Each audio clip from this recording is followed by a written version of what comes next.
Jake Morrison stepped off the transport shuttle and immediately felt like he had walked into a dream. The crystal palace of the Valarian Empire stretched before him, towers spiraling upward into the purple sky like frozen waterfalls. Everything seemed to glow with its own soft light, and the air smelled like flowers he could not name. He adjusted his diplomatic uniform and tried to calm his racing heart.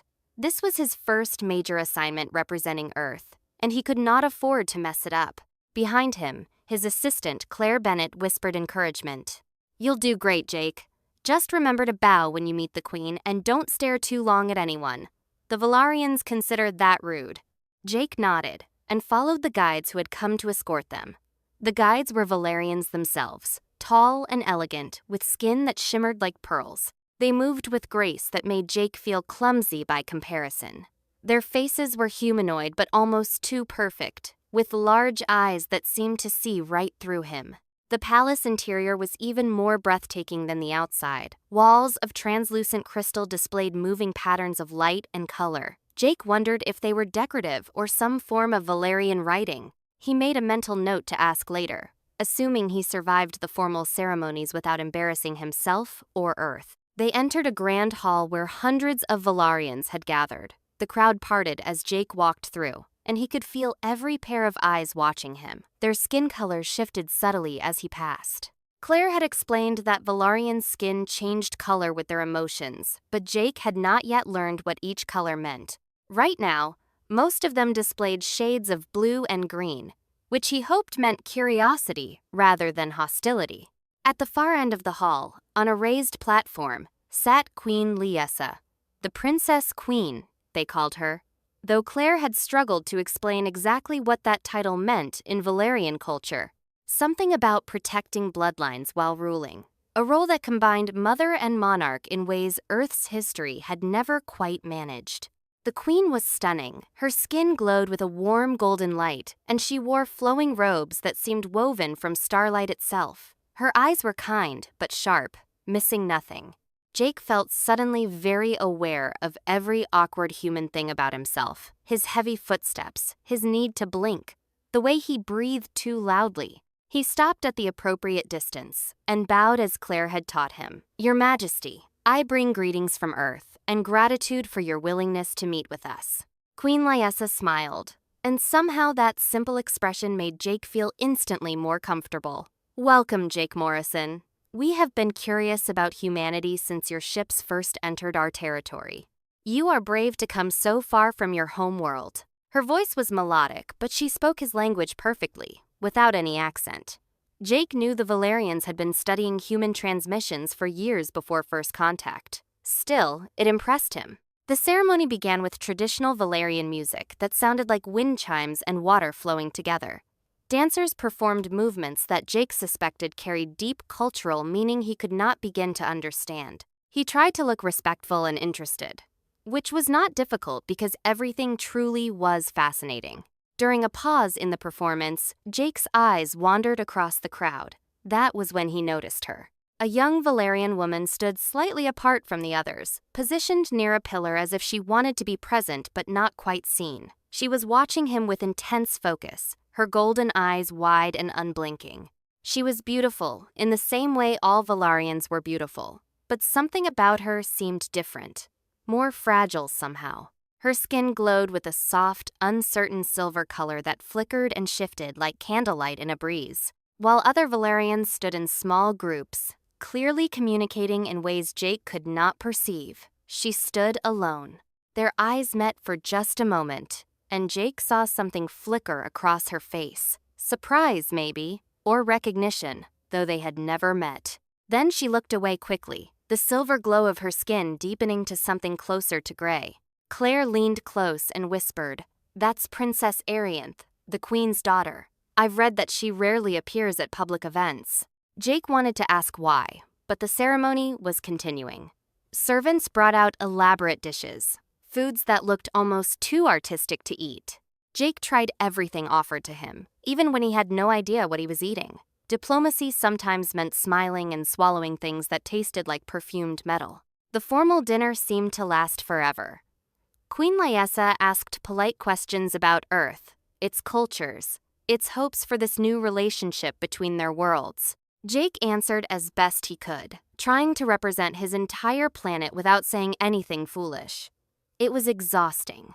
Then, as servants cleared away the dishes, Queen Liessa did something unexpected. She stood from her throne and walked down to where Jake sat. The entire hall fell silent. Even without understanding Valerian customs deeply, Jake knew this was unusual. The queen leaned close to him, close enough that he could see the tiny flecks of light moving beneath her golden skin like stars in a private galaxy. When she spoke, her voice was quiet, meant only for him. "My daughter has made a request. She wishes to meet with you privately, away from the court." Queen Liessa's eyes searched his face. This is most unusual for her. Arianth speaks to very few people, even among our own kind, but she has been watching the humans since first contact, and something about you has captured her attention. Jake's mind raced. Was this some kind of test? A trap? Or a genuine request? He glanced toward the pillar where he had seen the princess, but she was gone now, vanished like a ghost. "I would be honored to meet with Princess Arianth, Your Majesty," Jake said carefully, "though I confess I don't understand why she would want to meet with me specifically." Queen Liessa smiled, but there was sadness in it. "Neither do I, completely. But my daughter has been alone for too long. If she has found the courage to reach out, even to a human, I will not deny her." The queen straightened and spoke in a normal voice again. "You must be tired from your journey. We will speak more tomorrow." As the ceremony ended and Jake was led to his guest quarters, his mind kept returning to the silver-skinned princess who had watched him from the shadows. What could she possibly want from him? And why did her loneliness feel so strangely familiar? The next morning, Jake woke to find an ornate invitation waiting outside his door. The message was written in flowing script that seemed to shimmer as he read it. Princess Arianth requested his presence in the royal garden at midday. A guide would come to escort him. Claire helped him prepare, fussing over his appearance like a worried sister. "This is incredibly unusual, Jake. Royal family members don't typically meet with foreign diplomats privately, especially not on the second day of a visit." "I know," Jake said, trying to smooth his hair into something presentable, "but the queen herself arranged it. I can't exactly refuse." "Just be careful. We don't fully understand their customs yet. You could accidentally insult her or break some rule we don't know about." Jake nodded, though his nervousness had little to do with breaking protocol. Something about the way Princess Arianth had looked at him yesterday, so intense and hopeful and sad all at once, had stayed with him through the night. He felt like he was walking towards something important, though he could not explain why. The guide arrived precisely at midday. She was an older Valerian woman whose skin glowed a steady, calm green. She led Jake through corridors he had not seen before, deeper into the palace. They passed fewer people here, and the crystal walls showed different patterns, softer and more organic. Finally, they reached a doorway that opened onto the most beautiful garden Jake had ever seen. Unlike the grand public spaces of the palace, this place felt intimate and alive. Trees with silver bark grew in artistic arrangements, and flowers that glowed with bioluminescent light clustered in beds along winding paths. Small pools of water reflected the purple sky above, and the air was filled with a gentle humming sound that might have been insects or might have been the flowers themselves. Princess Arianth stood beside one of the pools, her back to him. Even from behind, Jake could see the nervous energy in her posture. Her skin glowed a deep blue color that pulsed like a heartbeat. The guide bowed and departed silently, leaving them alone. "Princess Arianth?" Jake said softly, not wanting to startle her.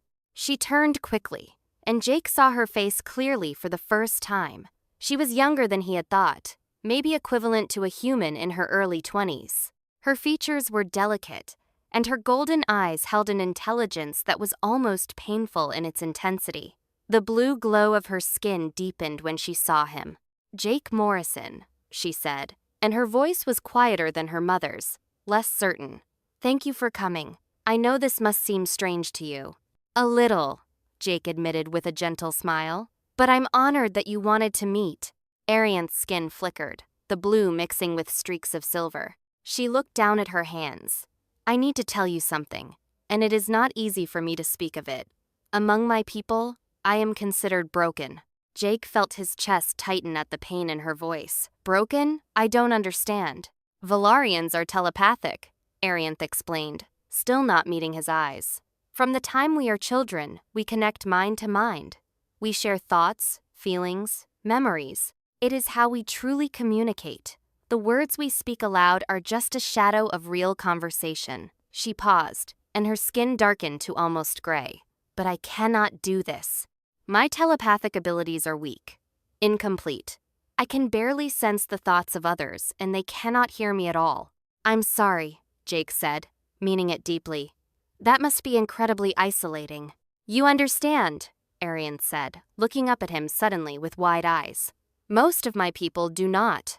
They try to be kind, but they cannot imagine what it is like to be surrounded by conversations you cannot join. To know that everyone around you is sharing something beautiful, and you are locked outside of it. Jake moved closer, careful to maintain a respectful distance.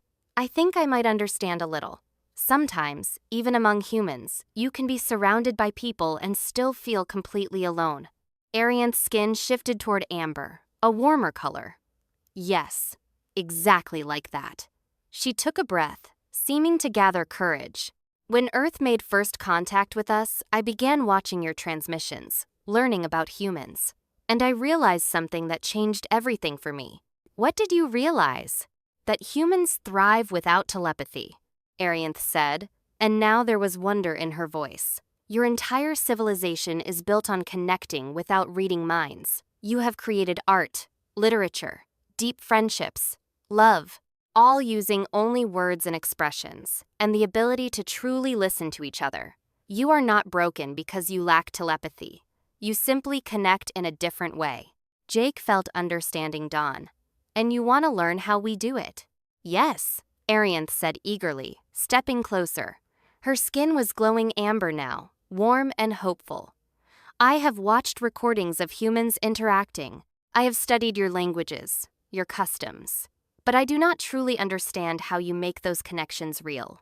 How do you know what someone is feeling if you cannot sense their thoughts? How do you trust each other? How do you build relationships that matter? Jake thought about it for a moment. I guess we pay attention. We listen not just to the words people say, but how they say them. We watch their faces, their body language. We ask questions and share things about ourselves. It takes time and effort, but that's what makes it meaningful. Will you teach me? Arianth asked, and her voice was small and vulnerable. I know it is a strange request. You came here as a diplomat, not a teacher. But I have been alone for so long, and I think you might be the only person who can help me understand how to connect in a way that actually works for me. Jake saw the desperate hope in her golden eyes and knew he could not refuse even if he wanted to. This was bigger than diplomacy or trade agreements. This was one lonely person reaching out to another. I'll teach you everything I can, he said. Though I should warn you, I'm not always great at the human connection thing myself. Arianth's skin glowed brighter, the amber color steady and warm now. Then perhaps we can learn together. The days that followed became the most unexpected and meaningful of Jake's entire mission. Every afternoon, he and Arianth met in the royal garden. At first, their meetings were awkward and formal, but gradually, something genuine began to grow between them. Jake started with the basics. He taught Arianth about human facial expressions, how a smile meant happiness or friendliness, how eyebrows could convey surprise or confusion, how eyes could show warmth or sadness even when the mouth said something different. Your faces are so expressive, Arianth said one afternoon, watching Jake demonstrate different emotions. We Valerians have expressions too, but we rely on them less because we can simply share what we feel telepathically. I never realized how much information your faces carry. It's because we had to develop other ways to communicate, Jake explained. Without telepathy, we needed to show each other what we felt. Try it yourself. Show me what you're feeling right now, without using words. Arianth's brow furrowed in concentration. She attempted a smile, but it came out uncertain and a little crooked. Her skin glowed with nervous silver light. I feel nervous, she admitted. I am afraid I am doing this wrong. There's no wrong way, Jake said gently. And actually, I could tell you were nervous even before you spoke. Your smile was hesitant, and you looked away quickly. That told me you were unsure of yourself. Arianth's eyes widened. You could read all that from just looking at me? Humans do it without even thinking about it. We're always reading each other, picking up little signals. It's not telepathy, but it's our own kind of understanding. As the days passed, Jake introduced Arianth to more complex ideas. He taught her about the art of asking questions, how showing genuine curiosity about someone else was a way of caring for them. He explained that listening meant more than just hearing words. It meant paying attention with your whole focus, making the other person feel seen and valued. One afternoon, they sat beside one of the glowing pools while Jake told her about laughter and humor. Humans use playfulness to bond, he explained. When we joke with each other or laugh together, it creates a sense of closeness. It's like saying, I'm comfortable enough with you to be silly, to not take everything seriously. Can you show me? Arianth asked. Jake thought for a moment, then deliberately made an exaggerated, confused face while pointing at one of the bioluminescent flowers. So these flowers glow because they're happy to see us, right? Or are they showing off? Arianth blinked, processing, and then something magical happened. A small laugh escaped her lips, light and surprised. Her skin flashed bright amber, almost gold. You are being deliberately foolish to make me feel lighter. Exactly, Jake grinned. And it worked, didn't it? Arianth's laugh came more freely then, and Jake felt warmth spread through his chest. This was what connection looked like, simple and real, and built moment by moment. But their time together was not all lessons.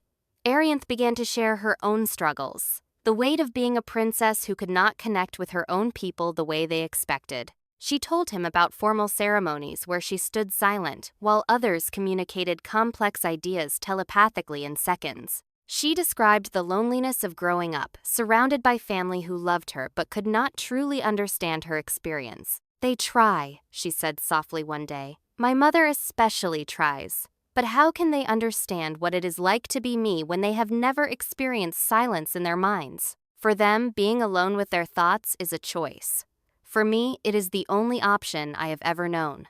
Jake found himself opening up too, telling her things he had not planned to share. He talked about the pressure he felt representing Earth, the fear that he was not smart enough or capable enough for such an important mission. He admitted that sometimes, back on Earth, he had felt like he was pretending to be more confident than he really was. You feel like an outsider among your own people too, Arianth said, understanding in her eyes. Sometimes, Jake admitted. Maybe not in the same way as you, but yes. I think a lot of humans feel that way sometimes, like we're on the outside looking in, even when we're surrounded by others. Then we are alike, Arianth said, and her skin glowed with warm amber. Both of us trying to find our place, trying to figure out how to truly belong. It was during these honest conversations that Jake realized something important. He was not just teaching Arianth about human connection. She was teaching him, too. She showed him that being vulnerable was not weakness, but courage. She demonstrated that asking for help was not failure, but wisdom. Through her eyes, he saw his own humanity in a new way, not as primitive compared to telepathic species, but as something valuable and real. Word of their unusual friendship spread through the palace. Jake noticed other Valarians watching them with curious expressions. Some seemed approving, their skin colors shifting to interested greens and blues.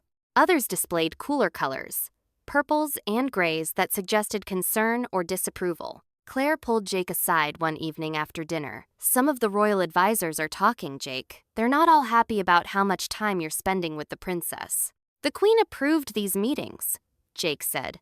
We're not doing anything wrong. I know, Claire said carefully, but change makes people nervous. Even when it's good change. Just be aware that not everyone sees this friendship as a positive thing. Jake thought about her warning later that night. But when he met Arianth the next afternoon and saw how much brighter her glow had become, how much more confident she carried herself, he knew they were doing something right. Real connection was worth fighting for, even when others did not understand it. You seem different today, Arianth observed, reading his expression with her newly developed skills. Something is troubling you. Jake smiled despite himself. You're getting really good at this. Yes, something's on my mind, but it's nothing we can't handle. The trouble arrived 3 weeks into Jake's stay, in the form of Duke Theron. Jake first saw him during a diplomatic dinner, a tall Valerian whose skin maintained a constant regal purple color that never shifted or changed. His face was stern and angular, and his eyes held no warmth when they fell upon Jake. Claire whispered the basics during the meal. Duke Theron is one of the most powerful nobles in the Empire. He's a traditionalist who believes Valerian culture should remain pure and unchanged. He's opposed every proposal for human-Valerian cooperation. Jake watched as Theron spoke with other nobles, noting how they gathered around him, their skin colors shifting to match his somber purple. Whatever he was saying, they were listening carefully. After dinner, Theron approached Queen Lyessa directly. Jake could not hear the conversation, but he saw the queen's expression tighten. Her golden glow dimmed slightly, and Jake knew something was wrong. The next morning, Jake arrived at the garden for his daily meeting with Arianth. She was already there, but her skin flickered rapidly between gray and blue, colors Jake had learned meant distress and anxiety. "Arianth, what's wrong?" he asked, moving quickly to her side. "Duke Theron," she said, her voice barely above a whisper. "He is called for a formal trial before the High Council. He claims that human influence is corrupting me, that you are weakening royal tradition and making me less Valerian." Jake felt anger rise in his chest. "That's ridiculous. We're just talking, learning from each other." To him, that is the problem, Arianth said, and tears gathered in her golden eyes. Valerian tears, Jake noticed, glowed faintly, like liquid light. "He believes I should be trying harder to develop my telepathy, not learning to live without it. He says you are teaching me to accept my weakness instead of overcoming it." "Your differences aren't weaknesses," Jake said firmly. "They're just differences." "I know that now," Arianth said, wiping her eyes. "You taught me that. But Theron has convinced many others that humans are dangerous to our way of life. The trial is tomorrow. If the council agrees with him, all human contact with the royal family will be forbidden. The diplomatic mission will fail, and you will have to leave." Jake's mind raced. He thought of all the work that had gone into establishing this relationship between Earth and the Valerian Empire. But more than that, he thought of Arianth finally finding confidence and connection after years of loneliness. He could not let Theron take that away from her. "Then I'll speak at the trial," Jake said. "I'll defend our friendship and explain what we've been doing." "You cannot compete with Theron," Arianth said desperately. "He will use telepathy to communicate with the council, sharing thoughts and emotions directly. You can only use words. It will be like trying to paint a picture while he creates living visions in their minds." "Then I'll make my words count," Jake said with more confidence than he felt. "I've learned a lot about communication over these past weeks. Maybe it's time to put those lessons to use." The trial took place in the Grand Council chamber, a massive room with walls of clear crystal that reflected and magnified light until the entire space seemed to glow. Hundreds of Valerians filled the seats, nobles and officials whose skin colors created a shifting rainbow of opinions and emotions. Jake stood alone on the floor of the chamber, feeling very small and very human. Across from him, Duke Theron stood with perfect posture, his purple skin radiating authority. The High Council sat on a raised platform, 7 ancient Valarians whose combined age probably spanned centuries. Queen Lyessa sat to one side with Arianth beside her. The princess looked terrified, her skin flickering so rapidly between colors that it was hard to track. Jake caught her eye and tried to give her an encouraging smile. The head counselor, an elderly Valerian named Elder Kassir, spoke first. "We gather to address Duke Theron's concerns regarding human influence within the royal family. Duke Theron, present your case."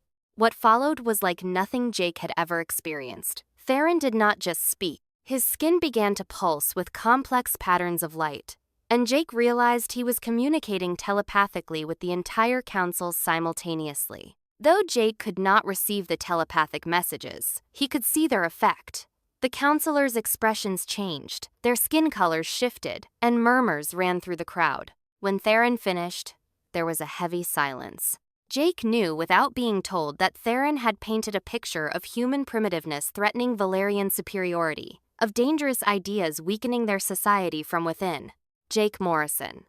Elder Kassir said, turning to him. You may now present your defense. Jake took a deep breath. He had only his voice, his words, and everything Arianth had taught him about being truly present with another person. It would have to be enough. Honored Council, Jake began. I cannot speak to your minds the way Duke Theron can. I can only offer you my words and hope that you will truly listen to them. He paused, making eye contact with each council member. Duke Theron calls humans primitive because we lack telepathy, but I would ask you to consider what humanity has built without it. Jake continued, his voice steady and clear. We have created art that moves people to tears. We have written stories that inspire courage. We have formed friendships that last lifetimes and loves that span decades. We have done all of this using only words, gestures, and the choice to truly see each other. Not because we could read minds, but because we decided that understanding each other was worth the effort. He saw some of the counselors' skin colors shift slightly toward interested blues and greens. Princess Arianth came to me not because I am corrupting her, but because she recognized something important. There are many ways to connect, and none of them are wrong just because they are different. Jake pressed forward, his heart pounding, but his voice growing stronger. Your people have built an incredible civilization using telepathy, but Princess Arianth cannot fully access that gift. Duke Theron would have you believe this makes her broken, that she should keep trying to force herself into a mold that does not fit her. But I have spent these weeks with the princess, and I can tell you with absolute certainty that she is not broken. She simply connects differently. The chamber remained silent, every eye focused on Jake. He could not read their telepathic communications, but he could see their body language, the way they leaned forward slightly, the way their expressions shifted. They were listening.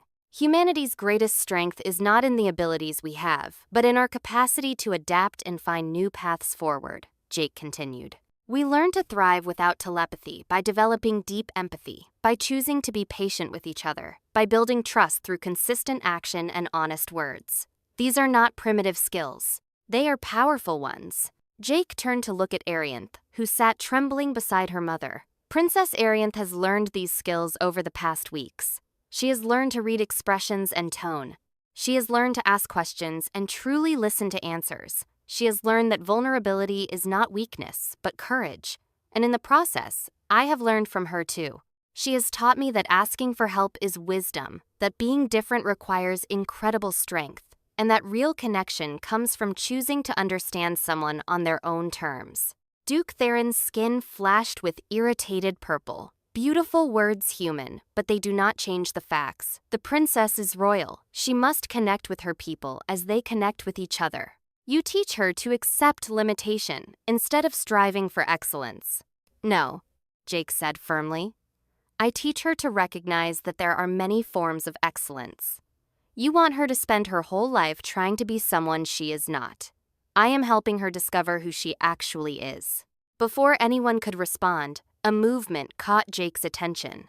Princess Arianth was standing, rising from her seat beside the queen. Her skin was still flickering with nervous colors, but she stepped forward toward the council floor. Every Valerian in the chamber turned to look at her in shock. Apparently, this was not done. May I speak? Arianth's voice was quiet but steady. Elder Kassir exchanged glances with the other council members, then nodded slowly. You may, princess. Arianth walked to stand beside Jake. Up close, he could see her hands trembling, but her face was determined. She addressed the council not with telepathy, but with her voice, speaking aloud for everyone to hear.